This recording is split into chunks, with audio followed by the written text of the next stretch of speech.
নিয়ে কঠোর দমননীতি ও স্বৈরশাসন চালিয়ে কোনো সরকার যে টিকে থাকতে পারে না তাও প্রমাণিত হয়।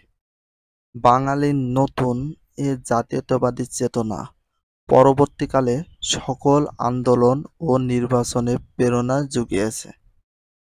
অন্যদিকে মুসলিম লীগ একটি গণবিরোধী দল হিসেবে পরিচিত। অন্যদিকে মুসলিম লীগ একটা গণবিরোধী দল হিসেবে পরিচিত। কোন দলটি গণবিরোধী দল হিসেবে পরিচিত? একটি গণবিরোধী দল হিসেবে পরিচিত হয় কোন দলটি? মুসলিম লীগ।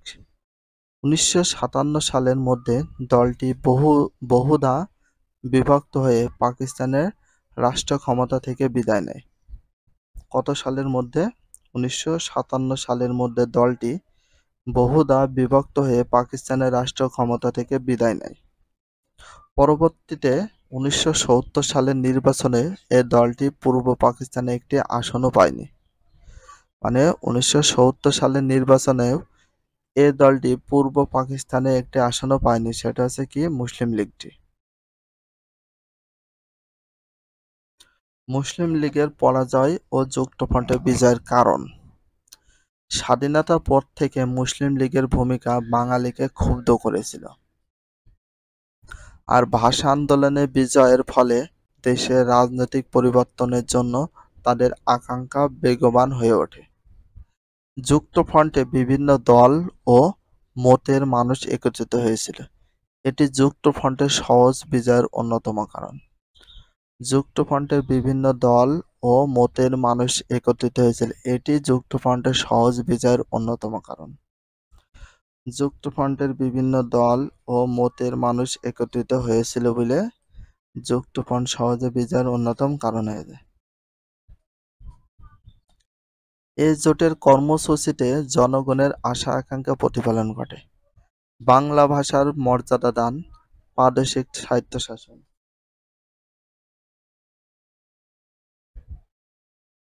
এই জোটের কর্মসূচিতে জনগণের আশা আকাঙ্ক্ষার প্রতিফলন ঘটে। বাংলা ভাষা মর্যাদা দান, প্রাদেশিক স্বায়ত্তশাসন, কৃষক, শ্রমিক, ছাত্রসহ সকল শ্রেণীর মানুষের কথা এতে ছিল। 21 দফা কর্মসূচিও তাদের সহজ বিজয়ের আরেকটি কারণ। 21 দফা কর্মসূচিও তাদের সহজ বিজয়ের আরেকটি কারণ। যুক্তফ্রন্টে প্রবীণ ও তরুণ নেতা কর্মীদের সমন্বয় ঘটে। তাহলে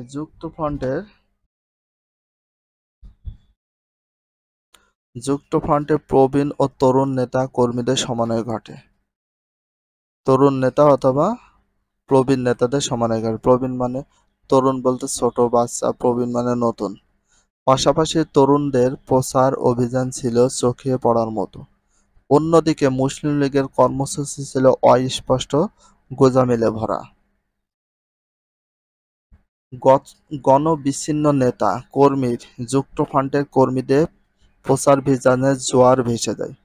মুসলিম লীগের দুঃশাসন, দ্রব্যমূল্যের ঊর্ধ্বগতি, শোষণ, দলের মধ্যে অন্তর্দ্বন্দ্ব, দুর্নীতি, পাকিস্তানের দুই অংশের মধ্যে বৈষম্য ইত্যাদি ছিল মুসলিম লীগের পরাজয়ের কারণ। মুসলিম লীগের দুঃশাসন, দ্রব্যমূল্যের ঊর্ধ্বগতি, শোষণ, দলের মধ্যে অন্তর্দ্বন্দ্ব তৈরি করে, দুর্নীতি করে, পাকিস্তানের দুই অংশের বৈষম্য তৈরি করে দেয় ইত্যাদি ছিল মুসলিম লীগের পরাজয়ের কারণ। কাজ 1, যুক্তফ্রন্টে 21 দফার মূল দাবিগুলো লেখো। কাজ 2, পৃথক পৃথক ছকে মুসলিম লীগের পরাজয় যুক্তফ্রন্টে জয়ের কারণগুলোর তালিকা তৈরি করো। বাঙালির অর্জন। স্বাধীনতার পর থেকেই পাকিস্তানি শাসক গোষ্ঠীর ষড়যন্ত্র কখনো থেমে থাকেনি, তা বরাবরই অব্যাহত ছিল। 2 মাসের মাথায় বিশেষ ক্ষমতা প্রয়োগ করে নির্বাচিত যুক্তফ্রন্ট সরকার ভেঙে দেওয়া হয়। তাহলে কয় মাসের মাথায়? 2 মাসের মাথায়। কয় মাসের মাথায়? 2 মাসের মাথায় বিশেষ ক্ষমতা প্রয়োগ করে নির্বাচিত যুক্তফ্রন্ট সরকার ভেঙে দেওয়া হয়। এরপরে পাকিস্তানের সংবিধান অনুযায়ী বেসামরিক সরকার গঠন করা হলেও আইন শৃঙ্খলা পরিস্থিতির অবনতি দেখিয়ে প্রেসিডেন্ট ইস্কান্দার মির্জা 1958 সালে 7ই অক্টোবর দেশে সামরিক আইন জারি করেন। প্রেসিডেন্ট ইস্কান্দার মির্জা কত সালে 1958 সালে 7ই অক্টোবর 1958 সালে 7ই অক্টোবর দেশে সামরিক আইন জারি করে। দেশে সামরিক আইন জারি করায় 1958 সালে 7ই অক্টোবর। Very very important, best of important. দেশে সামরিক আইন জারি করেন কে? ইস্কান্দার মির্জা। দেশে সামরিক আইন জারি করেন কে? ইস্কান্দার মির্জা। দেশে সামরিক আইন জারি করা হয় কত সালে? 1958 সালে 7ই অক্টোবর। কিছুদিন পর জেনারেল ইয়াহিয়া খান প্রেসিডেন্ট ইস্কান্দার মির্জাকে ক্ষমতা থেকে হটিয়ে কিছুদিন পর জেনারেল আইয়ুব খান প্রেসিডেন্ট ইস্কান্দার মির্জাকে ক্ষমতা থেকে হটিয়ে নিজেকে পাকিস্তানের প্রেসিডেন্ট ঘোষণা করেন। 1958 থেকে 1962 সাল পর্যন্ত রাজনৈতিক দলের কর্মকাণ্ড নিষিদ্ধ ছিল। 1958 থেকে 1962 সাল পর্যন্ত রাজনৈতিক দলের কর্মকাণ্ড নিষিদ্ধ ছিল। রাজনৈতিক দলের যে কর্মকাণ্ড ছিল সেটা নিষিদ্ধ ছিল। কত সাল থেকে কত সাল? 1958 থেকে 1962 সাল পর্যন্ত। এবং তখন অনেক রাজনৈতিক নেতাকে কারাগারে বন্দী করা হয়। যত রাজনৈতিক নেতা ছিল তাদেরকে বেশিরভাগ কারাগারে বন্দী করে দেয়। এই রাজনৈতিক শূন্যতা পূরণের জন্য বাঙালি ছাত্ররা এগিয়ে আসেন। 1962 সালে আইয়ুব খান একটি সংবিধান রচনা করেন।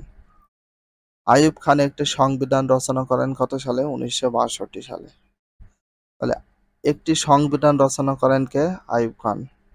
তাহলে একটি সংবিধান রচনা করেন আইয়ুব খান। একটি সংবিধান রচনা করা হয় কত সালে? 1962 সালে। তাহলে আইয়ুব খান একটি সংবিধান রচনা করে কত সালে? 1962 সালে। এটা ভেরি ভেরি ইম্পর্টেন্স। এই সংবিধানে বাঙালির গণতান্ত্রিক আকাঙ্ক্ষা ক্ষুণ্ণ হওয়ায় ছাত্ররা আন্দোলন গড়ে তোলে। তবে ছাত্রদের আন্দোলন অনেক বেশি জোরালো রূপ পায় সরকার শিক্ষানীতি ঘোষণা করলে শরীফ কমিশন নামে। ভিডিওটি এখানে শেষ করছি। যদি ভিডিওটি ভালো লাগে চ্যানেলে সাবস্ক্রাইব করতে হলে ফলো করে দিও, তার সাথে একটা লাইক এবং একটা কমেন্ট করে দাও। নেক্সট ভিডিও পাওয়ার জন্য অবশ্যই বেল আইকনটা অল করে রাখো, যাতে নিউ ভিডিও আপলোডের সাথে সাথে সর্বপ্রথম তোমাদের কাছে নোটিফিকেশনটা পৌঁছে যায়। If you love this video please subscribe my channel, like, comment, share, hit the bell icon for getting next video. So everyone take care, love you, আল্লাহ হাফেজ, বাই বাই।